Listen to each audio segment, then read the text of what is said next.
BX1 +. Le face-à-face. Notre face-à-face, notre débat quotidien, on va s'arrêter aujourd'hui sur la manière dont on applique les recommandations et les règles Covid dans le milieu du travail, sur nos lieux de travail, qu'on travaille dans une administration publique, dans une société privée, mais on va surtout s'intéresser à ce qui se passe dans le privé et dans les entreprises. Aujourd'hui, on sera en ligne dans un instant avec Cathy Gertz, c'est la directrice du personnel de SD Works, qui vient de sortir une étude sur la manière notamment dont on applique le télétravail. On en parlera. On sera avec Chris Demester, qui est expert en bien-être au travail pour la FEB, donc la Fédération des entreprises de Belgique, le patronat, et avec Thierry Baudson, qui est lui le président de la FGTB, donc le syndicat socialiste. Avant de leur donner la parole, on va juste rappeler ce que le comité de concertation a émis comme recommandation hier. Vanessa Lullier. Oui, donc le comité de concertation a donc remis au goût du jour la notion de télétravail. Alors pas question de le rendre à nouveau obligatoire, mais par contre, à présent, il est fortement recommandé.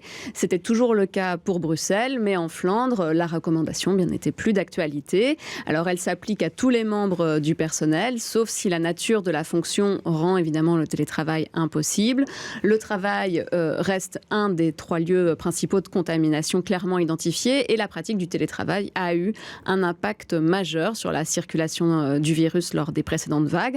En le recommandant à nouveau et en rappelant aussi les règles de distance entre collègues ou l'importance de la ventilation des bureaux, eh bien, le gouvernement espère ainsi ralentir la hausse des contaminations. Alors, c'est une recommandation, un appel, une suggestion presque même, on va dire. Chris Demester, je vais me tourner vers vous pour commencer. Est-ce que c'est vraiment suffisant ? Est-ce que les employeurs jouent le jeu ? Et est-ce que le gouvernement fédéral n'est pas un petit peu naïf en lançant juste ce genre d'appel sans l'assortir de menaces de contrôle ? Oui, on a parfois l'impression que le gouvernement et les autres responsables politiques oublient que ce qui compte au niveau des entreprises pour le travail, c'est le guide générique pour lutter contre la propagation du virus. Et là, rien n'a changé. On a, il y a quelques semaines, supprimé effectivement l'obligation, mais le télétravail ça a toujours resté une forte recommandation. On souligne dans le guide générique que le télétravail reste un moyen efficace pour éviter des contacts et lutter contre la propagation du virus, et ça a toujours resté fortement recommandé. Alors, on n'est pas surpris du tout, on est juste surpris du fait que le gouvernement a oublié que ne plus obliger, ce n'est pas égal à complètement supprimer le télétravail. Et nos entreprises restent à y continuer à organiser le télétravail le plus possible, mais je pense que c'est une bonne chose que c'est plus obligatoire à temps plein. Ouais. Je donne la parole à Thierry Baudson, donc pour le syndicat FGTB. Ce fameux guide, c'est un petit peu le résumé des bonnes pratiques qu'on doit appliquer en entreprise. C'est déjà la 7e version. Est-ce que les entreprises le respectent vraiment, point de vue du syndicat ?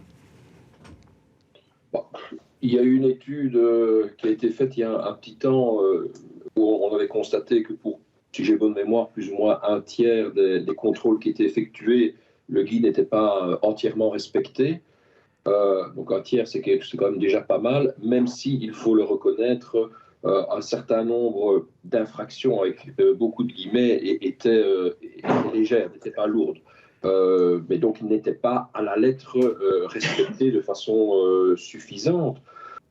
Vous savez, ici, nous ne sommes aucun des spécialistes de la pandémie, mais je retiens quand même une chose qui a été dite récemment par le ministre de la Santé, c'est que la grande crainte qu'ils ont au gouvernement, c'est d'avoir un cumul d'une épidémie de grippe avec la pandémie Covid qui rebondit pour le moment.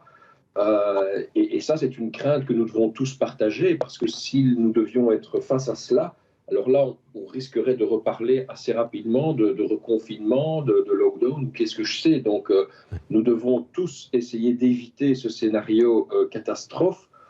Reconnaissons aussi, j'imagine que je ne suis pas le seul, je fais l'autoroute Liège-Bruxelles assez fréquemment. Ouais, on va y revenir. Là où il me fallait 55 minutes pendant, il y a encore quelques semaines d'ici, il m'a fallu 2 heures lundi et mardi. Ouais, on va y revenir. Je vous cite juste un passage d'un communiqué qui a été publié hier soir par Pierre-Yves Dermagne, c'est le ministre de l'Emploi du gouvernement fédéral. J'appelle les partenaires sociaux à organiser le plus rapidement possible la concertation qui doit avoir lieu au niveau des entreprises et des secteurs pour faire en sorte que cette nouvelle phase de télétravail télétravail se passe le mieux possible. C'est-à-dire qu'on va devoir négocier à nouveau, ou est-ce qu'on applique le fameux guide dont nous parlait Chris de Mester sans plus de négociations?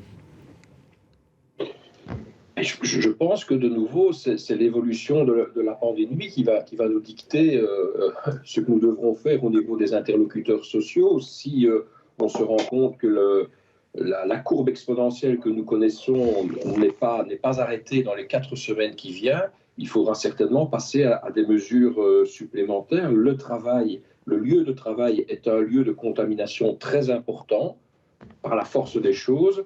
Et donc, il est probable que ce sera insuffisant. Il est possible que ce sera insuffisant si les courbes ne s'infléchissent pas dans les 4 semaines qui viennent. Alors, on termine le premier tour de table avec Cathy Gertz, qui est directrice du personnel à SD Work. SD Work, on rappelle, vous faites notamment, vous donnez des conseils aux entreprises. Donc, vous êtes en bonne position pour voir un peu ce qui se passe. Est-ce qu'il y a beaucoup d'entreprises qui, ces derniers jours ou ces dernières semaines, se tournent vers vous et se posent encore des questions sur la manière dont on organise le télétravail notamment, mais aussi l'ensemble des règles, je rappelle, la distance sociale, le port du masque lorsque la distance sociale n'est pas possible, etc. Est-ce que c'est compliqué ou pas, de votre point de vue, dans les entreprises? Bon, je vais d'abord parler des Xeroxman comme employeur. Donc, depuis le début de la pandémie, on a suivi les règles de très près. C'est-à-dire que chaque fois, il y avait des nouvelles mesures à suivre. On a incité nos membres du personnel à travailler de domicile, mais aussi de porter les masques et autres. On avait déjà la culture de travail à domicile avant la pandémie. Ça nous a facilité énormément les choses. Mais on voit en effet les entreprises qui ont commencé à travailler de domicile lors de la pandémie reviennent vers nous. Comment est-ce qu'on peut instaurer de manière durable plutôt ce travail hybride? Ouais. Ça veut dire que, de manière durable, ça veut dire que c'est pas une exception et c'est pas quelque chose de limité dans le temps, c'est une mutation durable qu'on doit organiser maintenant pour vous? Oui, mais même avant la pandémie. La pandémie va faciliter le changement. Je pense qu'à tout moment, on doit éviter qu'on passe de nouveau vers un travail de domicile obligatoire. Je pense que pour le bien-être de certaines personnes, c'est à tout moment d'éviter. De l'autre côté, on a un but commun à tous les employeurs ensemble. On veut tous continuer nos services. Le futur sera pour moi un futur de travail hybride, là où bien sûr le type de travail le permet bien sûr, dans lequel on travaille de temps en temps de la maison et de temps en temps du bureau. Ouais, il y a eu beaucoup d'études là-dessus, et notamment des études, des enquêtes d'opinion disant que la formule idéale pour un certain nombre de salariés, c'était de se dire on allait faire 2 jours de travail en entreprise et puis le reste on le ferait depuis la maison. Si on passe effectivement vers ce que vous venez d'appeler le travail hybride, Cathy Gertz, je vais poser la question à Thierry Baudson et Chris de Mester. Ça veut dire qu'on doit peut-être mieux baliser, mieux encadrer, renégocier les manières dont on organise le télétravail. Jusqu'à présent, honnêtement, c'était un petit peu anecdotique le télétravail. Donc là, il y a une accélération, on le sent bien. Si c'est durable, est-ce qu'on est en termes de législation bien outillé? Thierry Baudson et puis Chris de Mester. Non, pour le moment, on n'est pas suffisamment outillé parce que nous avons on a des problèmes avec le banc patronal pour essayer d'avancer à l'adaptation de la CCT 85, la Convention collective de travail 85. Pourquoi? Parce que c'est en fait la Convention collective de travail qui, selon nous, doit évoluer parce qu'on est en train de passer, comme on vient de le rappeler, d'un télétravail exceptionnel vers un télétravail qui deviendra beaucoup plus habituel pour peut-être la moitié des travailleurs dans ce pays. Et donc, il faut que de façon structurelle, on puisse adapter cette convention collective de travail de façon à être bien d'accord. Qu'est-ce que vous demanderiez très concrètement, Thierry Baudson? Il faut qu'on soit tout à fait d'accord sur des règles très claires en ce qui concerne la mise à disposition du matériel informatique, quid des remboursements de frais que ça occasionne, comment calcule-t-on le temps de travail. Et puis il y a toute une série de questions qu'il faut aussi résoudre, auxquelles en tout cas il faut apporter des réponses concernant l'ergonomie, voire même les accidents de travail et ainsi de suite. Donc il y a tout un cadre qui doit absolument être réalisé. Et d'ailleurs, le gouvernement nous a demandé d'essayer de se mettre enfin d'accord, si j'ai bonne mémoire, pour le 31 décembre de cette année. Alors, Chris de Mester, expert bien-être au travail de la FEB, c'est peut-être pas vous qui allez négocier avec Thierry Baudson, mais est-ce que vous êtes d'accord avec tout ce qu'il vient d'énoncer comme étant les points à aborder dans cette négociation ? Ouais, notre analyse est un peu différente. On pense qu'on est bien équipé du point de vue de cadre législatif parce que maintenant les entreprises ont la possibilité sur mesure d'utiliser un instrument ou un autre. Il y a déjà le télétravail structurel. Les entreprises ont continué pour pas mal de travailleurs d'utiliser cet instrument-là, la CCT 85. On a la possibilité d'utiliser aussi une politique basée sur le télétravail occasionnel. Et on a, pendant la période Covid, on a, en tant que partenaires sociaux, négocié une nouvelle convention collective sur le télétravail obligatoire, ce qu'on appelle la CCT télétravail Covid. Et avec ce mix d'instruments, il est possible de créer ce travail hybride pour le futur. Ouais. Alors, il faut le fait que ça devienne un petit peu structurel, ça ne nécessite pas d'avoir un nouveau texte ? Pas nécessairement, parce qu'avec les instruments qu'on a maintenant, on peut aller vers une phase plus structurée. Mais il faut toujours avoir la possibilité de le faire sur mesure, dépendant de la taille de l'entreprise, la nature des activités, etc. Ouais. Alors pour nous, pas nécessairement de changer les instruments ou de les englober dans une seule convention. Ouais, c'est Thierry Baudson, c'est l'opposition habituelle où côté patronat on se dit c'est mieux de négocier par entreprise et côté syndicat on veut une législation plus globale. J'ai bien compris ce qui est en train de se jouer dans ce débat. Vous avez tout à fait compris. Nous estimons que à partir du moment où le télétravail va devenir beaucoup plus habituel, il faut que l'approche dans la relation employeur-travailleur soit davantage une approche sur base d'un régime collectif que aujourd'hui l'approche qui est trop individuelle. On peut comprendre qu'une entreprise n'est pas l'autre ou qu'un secteur n'est pas l'autre, mais aujourd'hui c'est insuffisamment réglé d'un point de vue collectif en tout cas. Alors on va essayer d'avancer dans ce débat, on va être un petit peu concret, un petit peu trivial, mais l'une des manières qu'on a trouvé de mesurer l'impact ou pas du télétravail et de son respect par les différentes entreprises, notamment chez nous en région bruxelloise, c'est d'observer ce qui se passe sur les routes, Vanessa Lullier. Oui, en général c'est un indicateur qui ne trompe pas, on s'est tous bien aperçu qu'il y avait un petit peu plus de voitures ces derniers temps et le retour évidemment des embouteillages. Alors pendant le premier confinement, le trafic avait quand même diminué de 99% à Bruxelles pour remonter progressivement lors de l'été, puis du deuxième confinement. En fait, surtout 2020, le trafic a diminué en réalité de 20% dans la capitale. Alors aujourd'hui, selon Bruxelles Mobilité, les embouteillages évidemment sont bien revenus. La semaine dernière, ils étaient même plus importants qu'en 2019, une hausse de 19%. Alors par contre, cela ne veut pas dire qu'il y a plus de voitures sur les routes, parce que selon Coyote, le nombre de voitures a diminué de 16% par rapport à 2019. Alors, s'il y a plus d'embouteillages, eh bien, c'est à cause de la fin du télétravail, bien sûr, mais aussi des chantiers qui ont repris dans Bruxelles, de la création des pistes cyclables, qui a parfois pris une bande de circulation, et puis la STIB n'a toujours pas retrouvé sa fréquentation d'avant le Covid.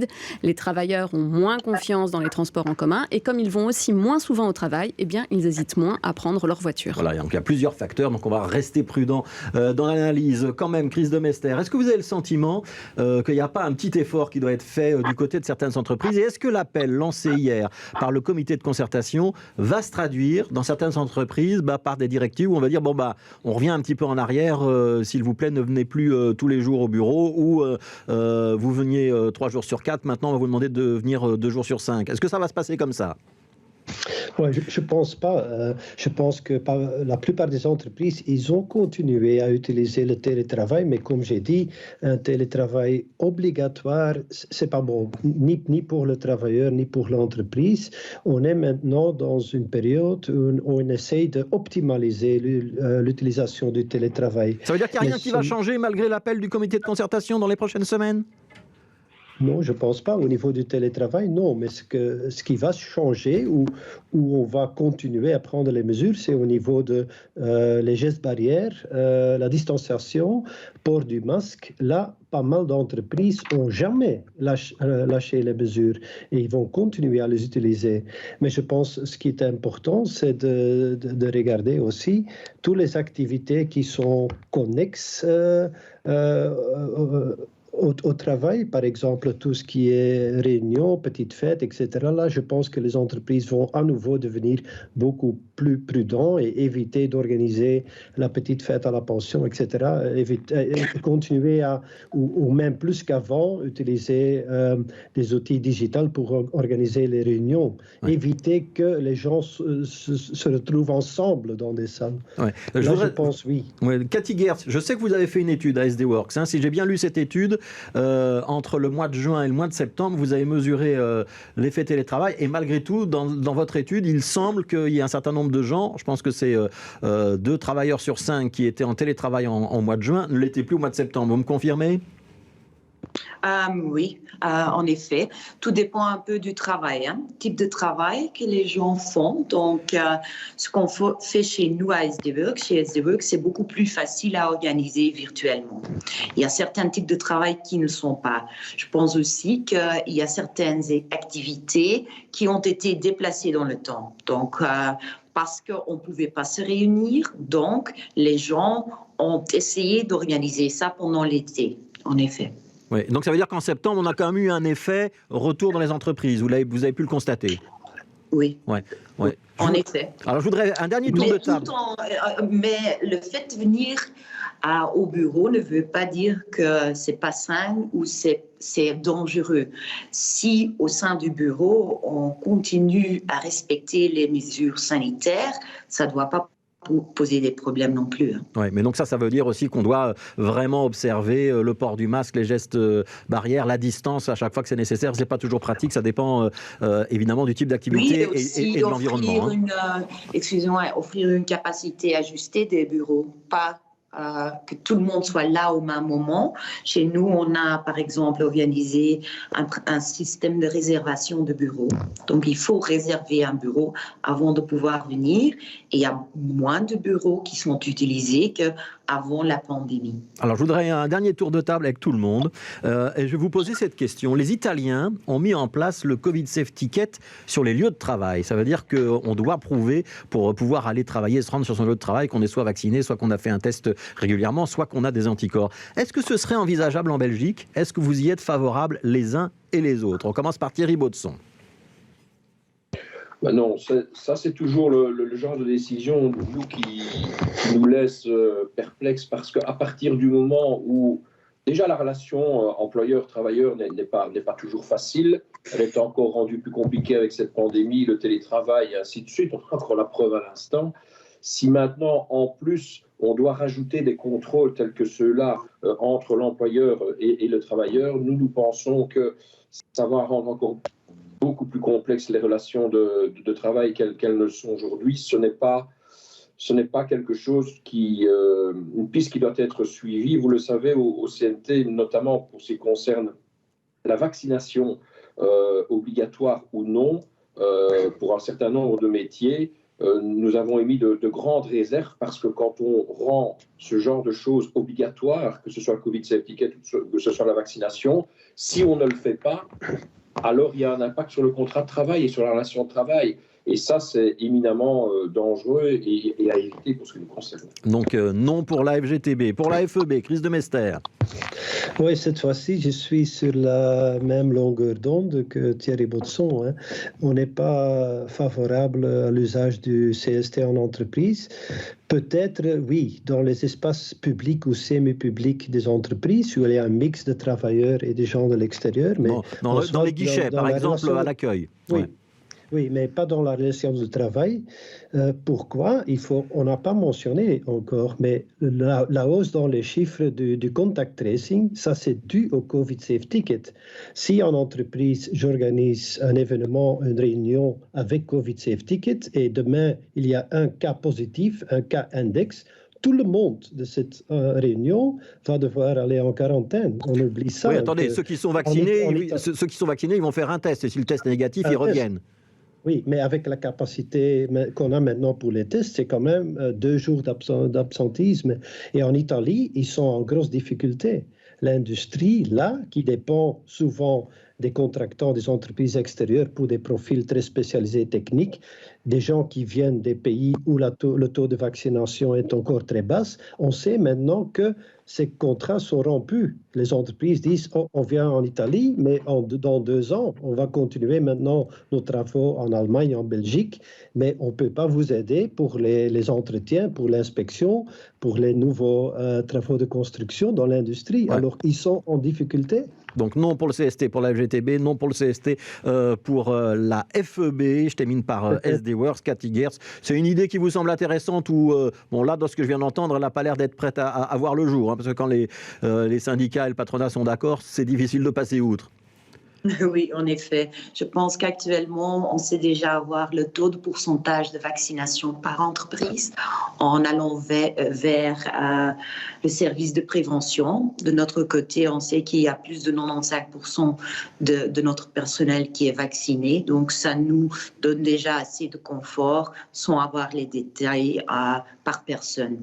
De l'autre côté, c'est un peu bizarre que pour entrer à un restaurant, qu'il faut un Covid Safe Pass, mais le personnel du restaurant ne peut pas être demandé de démontrer aussi. Oui, ça, c'est la législation qui le protège. Ça me pose un peu de doute, mais comme employeur et dans notre gestion, c'est OK comme il est. Ouais. Thierry Baudson, juste une question là-dessus. Est-ce qu'il y a quand même des secteurs où c'est quand même pas beaucoup plus compliqué que d'autres? Parce que là, on parle de travail de manière générale et les exemples qu'on a pris dans ce débat, c'est plutôt le travail tertiaire. Mais si on va vers les métiers du bâtiment, la restauration, d'autres métiers, c'est pas un peu plus compliqué? On ne devrait pas avoir des règles plus contraignantes? Mais je pense qu'un des grands défis pour les interlocuteurs sociaux dans les mois et les années à venir, ça va être d'éviter une immense césure à l'intérieur du monde du travail, des travailleurs. Avant, on parlait des cols bleus, des cols blancs. Maintenant, on risque d'avoir une césure entre ceux qui peuvent télétravailler, en fonction de leur métier, et ceux qui ne peuvent pas aller télétravailler. Et je ne vous en veux évidemment pas pour le débat qu'on est en train de mener ici, mais il faudra aussi qu'on fasse très attention à cela parce qu'on doit encadrer le télétravail. Il ne faudra pas oublier l'autre moitié des travailleurs qui vont se retrouver dans des situations en effet parfois compliquées dont on parle assez peu finalement pour le moment. Voilà, et j'ai vu que tout le monde faisait oui de la tête. Donc là aussi, il y a un point de convergence. C'est pas mal. Merci beaucoup Thierry Baudson, président du syndicat socialiste FGTB, Cathy Gertz, directrice du personnel de SD Works, et Chris Demester, expert en bien-être au travail pour la Fédération des entreprises de Belgique. Merci à tous les trois d'avoir participé à ce débat.